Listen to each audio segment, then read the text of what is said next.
नमस्कार, आप देख रहे हैं प्राइम न्यूज और मैं हूं आपके साथ आलोक शुक्ला। उत्तर प्रदेश प्राइम में आप सबको स्वागत है। उत्तर प्रदेश में कोरोना वायरस महामारी अब नियंत्रण में आ चुकी है।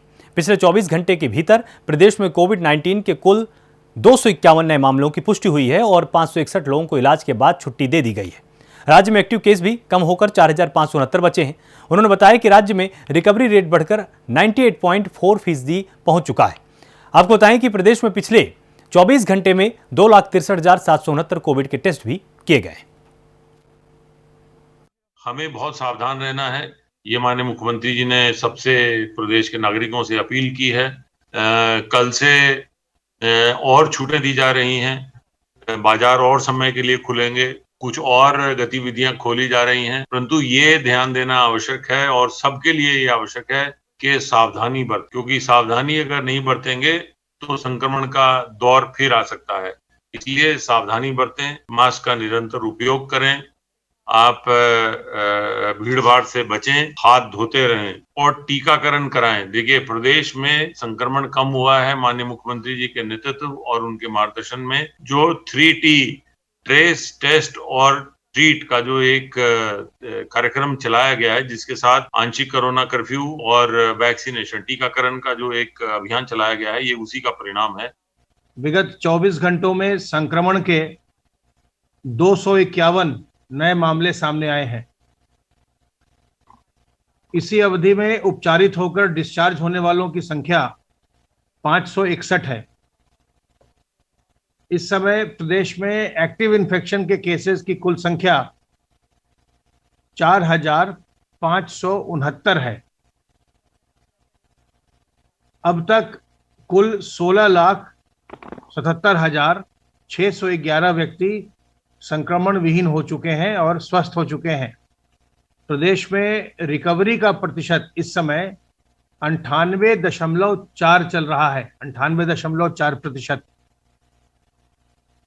कल 24 घंटे में पोर्टल पर कोविड संक्रमित व्यक्तियों में से 46 लोगों की मृत्यु दर्ज की गई है। प्रदेश में विगत 24 घंटे में 2,63,769 जांचें की गई और कुल मिलाकर अब तक 5,52,64,433 जांचें की जा चुकी हैं। जो डेली पॉजिटिविटी रेट है प्रदेश का, वो इस समय बहुत ही निचले स्तर पर 0.1% पर चल रहा है और जो ओवरऑल पॉजिटिविटी रेट है वो भी घट करके अब 3.1% पर है। कल प्रयोगशालाओं को RT-PCR के 1,16,244 सैंपल्स भेजे गए। जो ओवरऑल पॉजिटिविटी जून के महीने की है प्रदेश में, वो भी अब 0.2% है। अर्थात पूरे जून के महीने में पहले 19 दिनों में कुल पॉजिटिविटी कुल 0.2% रही है, जबकि आजकल दैनिक पॉजिटिविटी जो है वो 0.1% चल रही है। कोई भी जिला ऐसा नहीं है उत्तर प्रदेश का जिसमें जून के महीने में जिसकी ओवरऑल पॉजिटिविटी 1% से भी ज्यादा हो। सभी जिले जून के महीने में ओवरऑल पॉजिटिविटी देखी जाए तो 1% से कम ही रहे हैं। 4,569 एक्टिव केस में से 2,774 होम आइसोलेशन में हैं। सर्विलांस का कार्य निरंतर चल रहा है और अब तक 3,58,11,849 घरों का सर्विलांस हुआ है और इनमें रहने वालों की संख्या 17,21,75,021 है। कल प्रदेश में 4,41,497 डोजेज लगाए गए और अब तक कुल मिलाकर 2,15,50,317 लोगों को वैक्सीन की पहली डोज लगाई जा चुकी है। इनमें से 40,22,263 लोगों को वैक्सीन की दूसरी डोज भी लगाई जा चुकी है। वहीं केंद्रीय मंत्री मुख्तार अब्बास नकवी ने आज अपने निवास पर कार्यकर्ताओं से मुलाकात की। बता दें कि जिला पंचायत अध्यक्ष का चुनाव जल्दी होने वाला है और इसी को लेकर केंद्रीय मंत्री रामपुर पहुंचे और उन्होंने जिला पंचायत अध्यक्ष को लेकर मंथन किया है। उसके बाद उन्होंने कहा कि इस बार हज सऊदी अरब के लोग ही करेंगे, बाहर के लोग नहीं कर पाएंगे। ये सऊदी अरब सरकार का बड़ा फैसला है।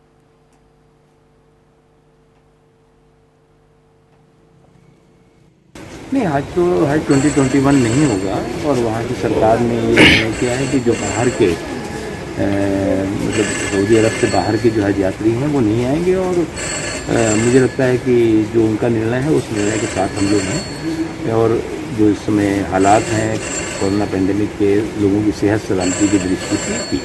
सर, अखिलेश यादव जी ने कहा है कि भारतीय जनता पार्टी जिला पंचायत सदस्यों को धमका रही है, उनके बाद अध्यक्ष बनाने के लिए सदस्य नहीं है कि एक बहुत पुरानी कहावत है, अंगूर खट्टे हैं।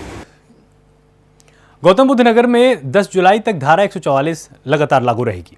बिना अनुमति के किसी भी प्रकार के जुलूस, धरना प्रदर्शन पर रोक रहेगी।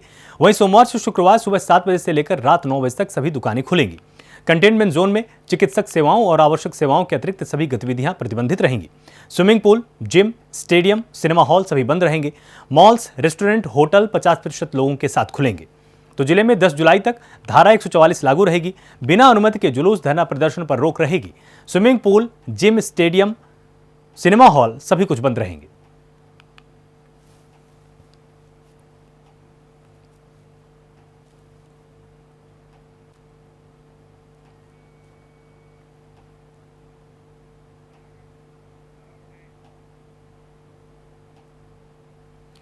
फिरोजाबाद के नगला गोकुल में कलयुगी भाई ने गला रेतकर अपने ही सगे भाई की हत्या कर दी। हत्या के बाद खुद ही पुलिस को सूचना देकर अन्य लोगों के खिलाफ तहरीर दे दी, लेकिन जांच पड़ताल में खुलासा होने पर आरोपी भाई को गिरफ्तार कर लिया गया। आरोपी ने पैसों की खातिर वारदात को अंजाम दिया था। तो फिरोजाबाद में भाई ने भाई की हत्या की है और पुलिस ने आरोपी को गिरफ्तार किया है। पैसों की खातिर इस वारदात को उसने अंजाम दिया।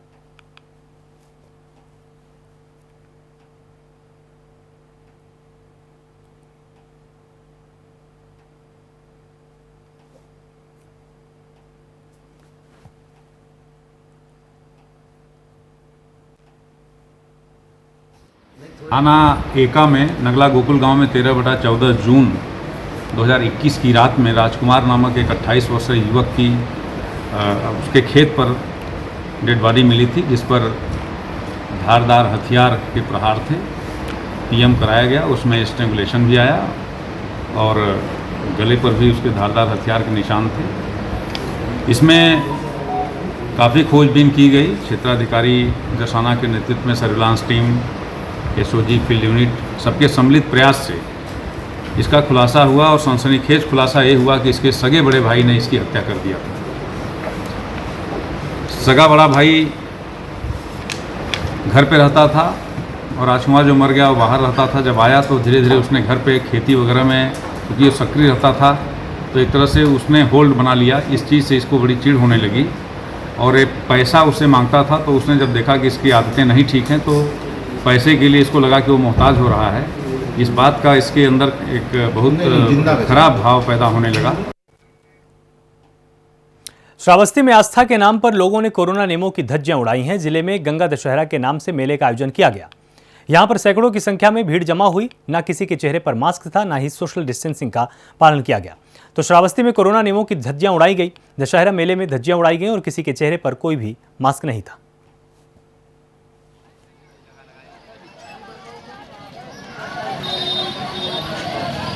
दुकान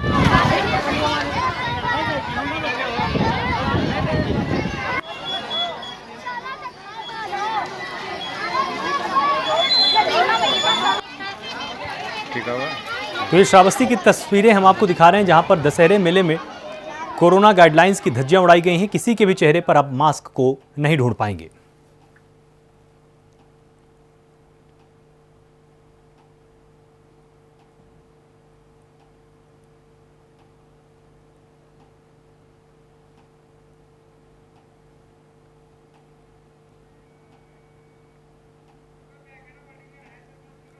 तो वही श्रावस्ती की ये तस्वीरें हम आपको दिखा रहे हैं, जहां पर दशहरा मेले में ये धज्जियां उड़ाई गई हैं। जिस तरह से आप मेले की तस्वीरों में देख सकते हैं कि किस तरह से लोगों ने कोरोना गाइडलाइंस का उल्लंघन किया है। वहीं अलीगढ़ में गंगा दशहरा के मौके पर दादो क्षेत्र के सकरा घाट पर स्नान करने वालों की भीड़ उमड़ पड़ी। इस दौरान अचानक से गंगा में नहाते समय एक व्यक्ति डूब गया। मौके पर तैनात एक सब इंस्पेक्टर ने जैसे ही डूबते हुए व्यक्ति को देखा तो तत्काल गंगा में छलांग लगा दी और डूबते हुए व्यक्ति को सकुशल बचाकर गंगा नदी से निकाल कर ले आए।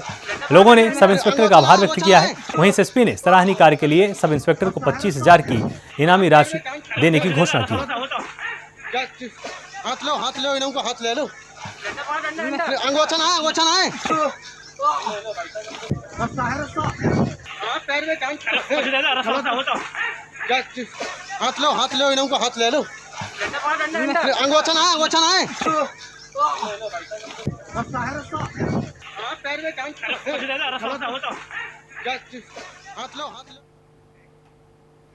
वहीं कानपुर के शिवराजपुर में बीते 10 जून को युवक का हिस्ट्री शीटर द्वारा अपहरण कर लिया गया। अपहरण के बाद युवक को हिस्ट्री शीटरों बदमाशों ने जमकर पीटा भी है और युवक की बेरहमी से कट्टे की बट और लाठियों से मारा पीटा है। मारपीट के बाद इलाज के दौरान युवक की मौत हो गई। वहीं अपहरण का मुकदमा लिखाने के बाद भी अब तक शिवराजपुर पुलिस ने कोई ठोस कार्रवाई नहीं की है। 10 जून को युवक का अपहरण किया गया है। हिस्ट्री शीटर बदमाशों ने अपहरण किया है और बदमाशों ने युवक की जमकर पिटाई भी की है। इलाज के दौरान युवक की मौत हो चुकी है।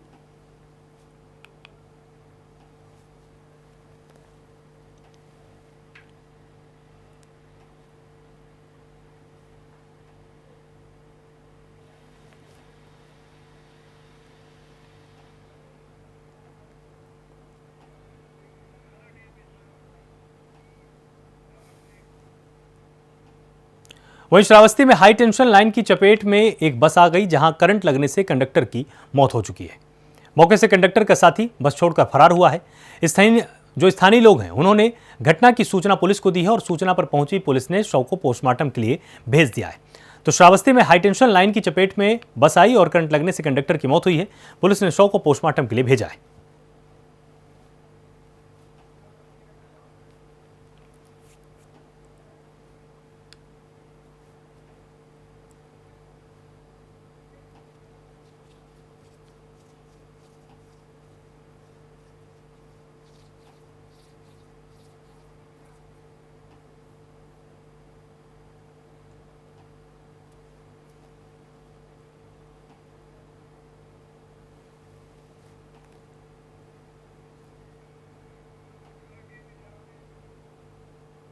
वहीं लखीमपुर खीरी में लाखों के मादक पदार्थ अफीम के साथ पत्नी ने पति को पुलिस के हवाले कर दिया है। पुलिस ने एक और आरोपी को गिरफ्तार किया है, जहां से भारी मात्रा में अफीम बरामद हुई है। पुलिस ने 43,000 की नकदी भी इसके साथ ही बरामद की है। तो लखीमपुर खीरी में अफीम के साथ 2 आरोपी गिरफ्तार हुए हैं। मौके से 43,000 की नकदी भी बरामद हुई है और पुलिस ने दोनों आरोपियों को जेल भेजने का काम किया है।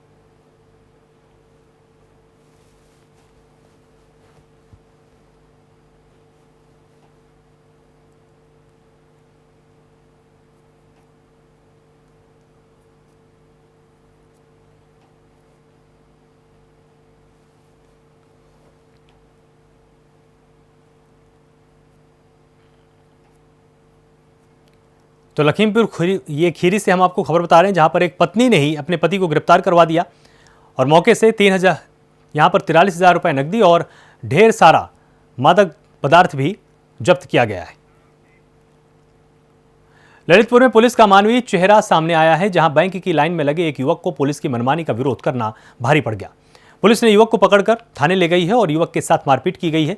थाने से छूटने के बाद पीड़ित ने डीआईजी और एसपी को पत्र लिखकर कार्रवाई की मांग की है। तो पुलिस का मानवीय चेहरा यहां पर सामने आया। युवक को पुलिस की मनमानी का विरोध करना भारी पड़ गया। पुलिस ने युवक की जमकर पिटाई लगाई है और युवक ने पुलिसकर्मियों के खिलाफ कार्रवाई की मांग की है।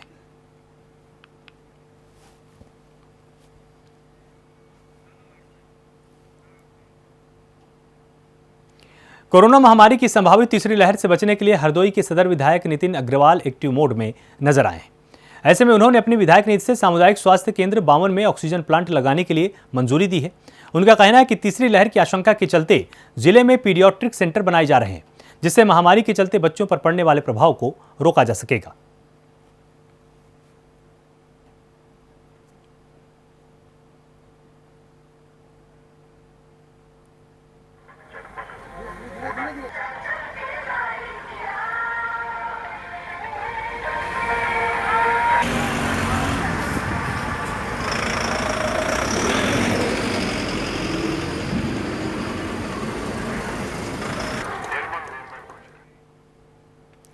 जालौन में बुंदेलखंड विकास बोर्ड के उपाध्यक्ष और बीजेपी के राष्ट्रीय कार्यकारिणी के सदस्य राजा बुंदेला ने सपा, बसपा और कांग्रेस पर गंभीर आरोप लगाया है। उन्होंने कहा कि सपा, बसपा और कांग्रेस वैक्सीनेशन के लिए जनता को गुमराह कर रही है। बता दें कि राजा बुंदेला ग्रामीण इलाकों में कोविड टीकाकरण के कई जिलों में कोविड जागरूकता टीकाकरण अभियान चला रहे हैं। तो जालौन में बीजेपी नेता राजा बुंदेला का बयान सामने आया है। सपा, बसपा और कांग्रेस पर गंभीर आरोप लगाया है। तीनों दल वैक्सीनेशन के लिए जनता को गुमराह कर रहे हैं।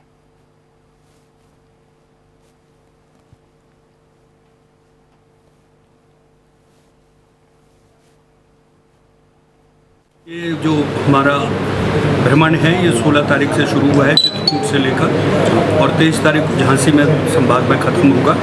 7 जिलों को टीकाकरण की जागरूकता लेकर हम लोगों का ये अभियान है। एक अंधविश्वास है और लोगों में भ्रांतियाँ हैं कि टीका लगवाने से नपुंसक हो जाएंगे, मेटल चमक जाएगा, चंपक हो जाएगी।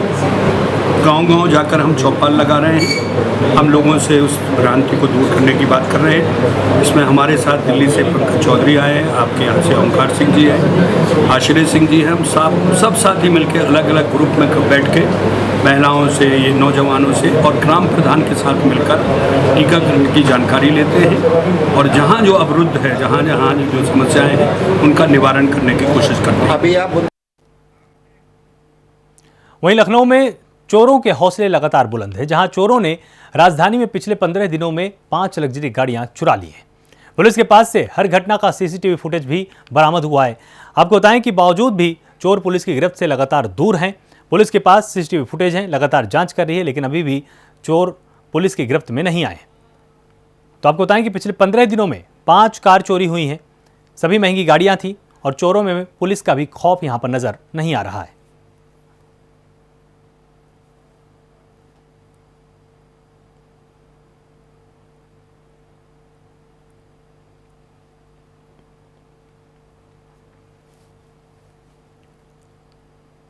तो ये पूरी खबर हम आपको लखनऊ से बता रहे हैं, जहां पर पिछले 15 दिनों में 5 कारें चोरी की गई हैं।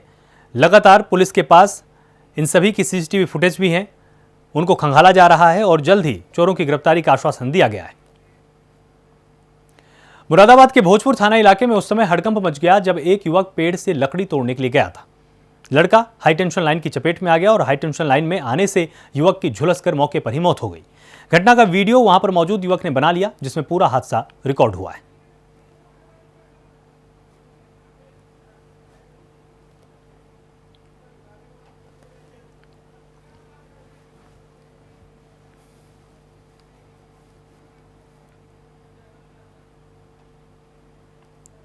तो युवक यहां पर लकड़ियां तोड़ने के लिए गया था, लेकिन लकड़ियां तोड़ने के दौरान ही वो हाई टेंशन तार की चपेट में आ गया, जिससे कि उसकी दर्दनाक मौत हो चुकी है।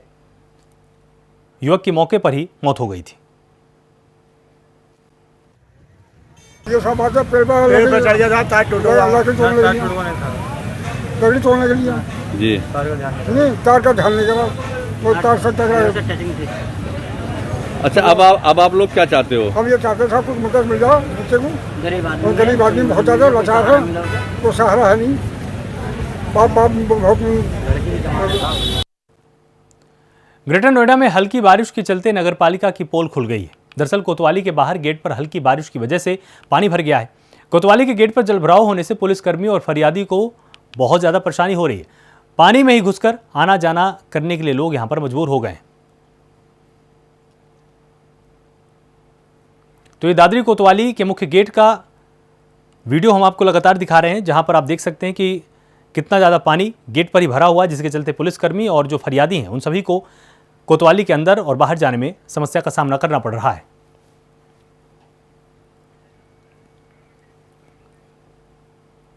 वहीं एटा में सरकारी पंचायत घर पर पूर्व ब्लॉक प्रमुख ने अवैध कब्जा कर रखा है। वहीं पूर्व ब्लॉक प्रमुख पर एफआईआर भी दर्ज हुई है। बता दें कि डीएम के निर्देश पर जांच के बाद खुलासा हुआ है। ग्राम पंचायत अधिकारी की तहरीर पर पुलिस ने मामला दर्ज किया है।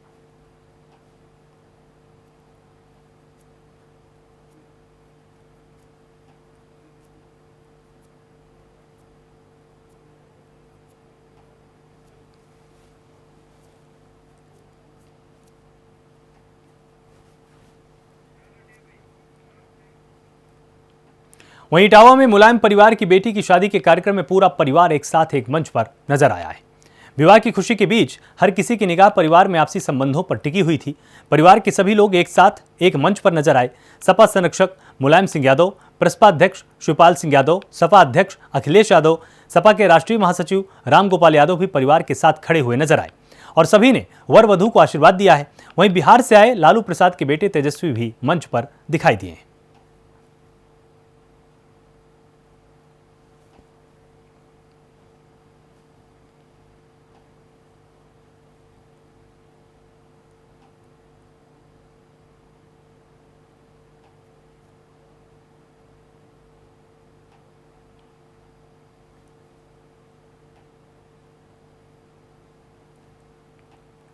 तो सफाई में यादव परिवार एक साथ यहां पर दिखाई दिया है। पूरा परिवार एक मंच पर मौजूद था। मैनपुरी में साइबर सेल पुलिस को एक बड़ी सफलता मिली है। साइबर सेल पुलिस ने कई मोबाइल ऑपरेटर कंपनी के मोबाइल नंबर का केबीसी अपडेट करने के नाम पर ठगी करने वाले एक अभियुक्त को गिरफ्तार किया है। क्षेत्राधिकारी अभय नारायण ने बताया कि एक शिकायत दर्ज की गई थी जिसमें बताया गया था कि अज्ञात द्वारा पीड़ित के बीएसएनएल के मोबाइल नंबर की केवाईसी नहीं होने की बात कहते हुए 10 का ऑनलाइन रिचार्ज और team viewer quick support install करने को कहा गया। इसके बाद पीड़ित के खातों से 8300 रुपए तुरंत कट गए। तो 8300 रुपए की ठगी का मामला सामने आया है। साइबर सेल पुलिस को बड़ी सफलता यहां पर हाथ लगी है। ठगी करने वाले एक युवक को गिरफ्तार किया गया है।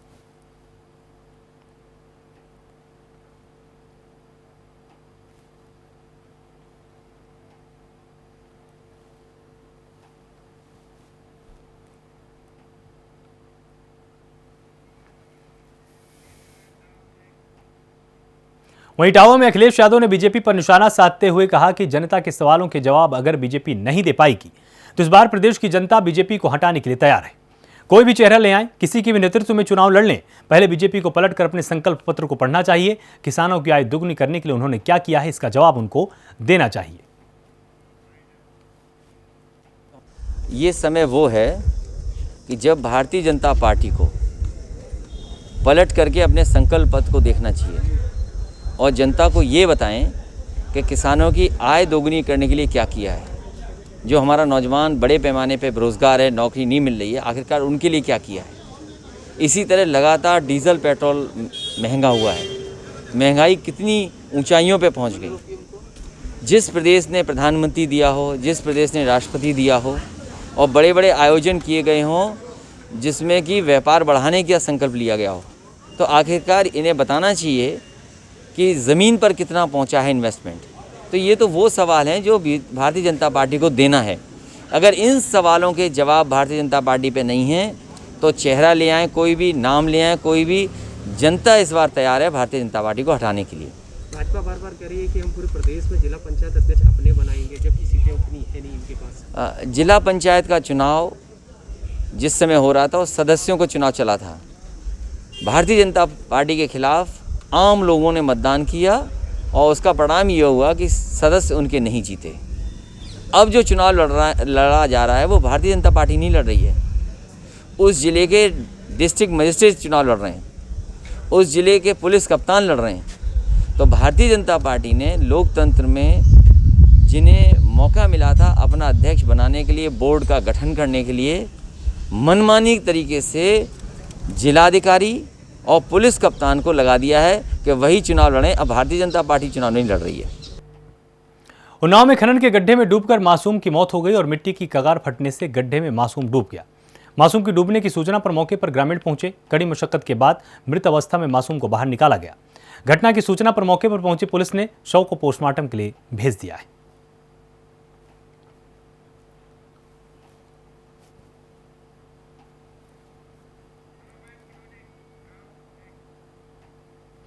उत्तर प्रदेश प्राइम में फिलहाल इतना ही। आप लगातार जुड़े रहिए प्राइम न्यूज के साथ। नमस्कार।